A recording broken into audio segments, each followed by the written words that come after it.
Hello, this time we're going to take a look at how to locate books in ebooks using RCC's James Library.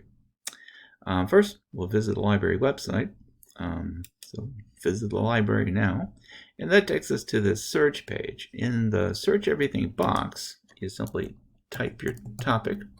So let's say I'm doing tuition-free college, and I'm going to search for that. So, over 300,000 results. We're going to have to narrow that down. Let's begin by clicking on RCC Items Only.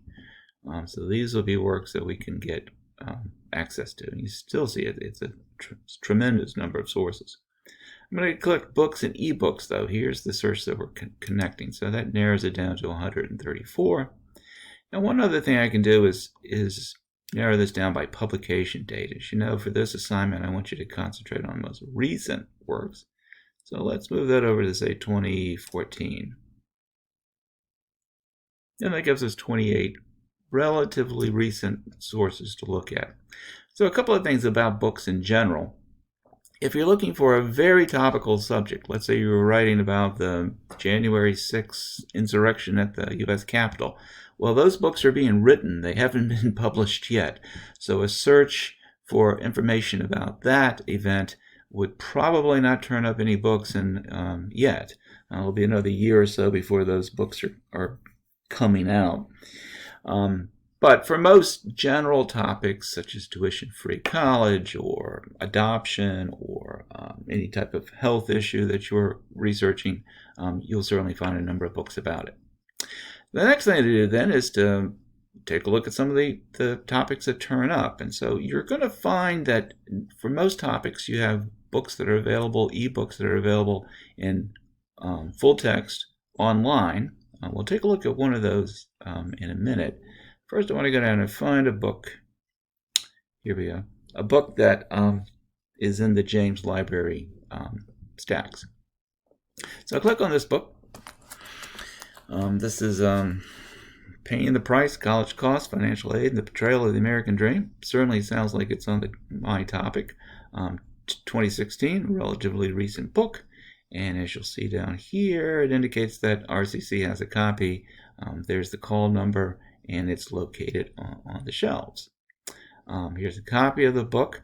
And here's all the information I would need to cite it. In fact, what I'm just going to do real quick is grab the title, the author, the publisher, and the date. Copy that. I'm going to open a Word document.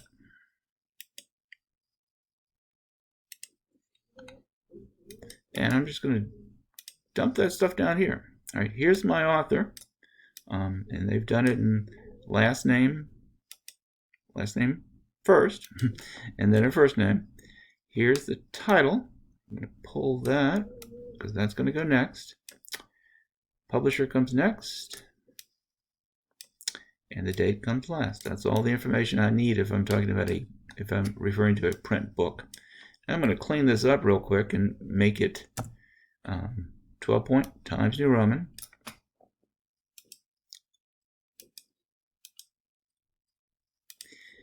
I'm going to take that bold out, okay?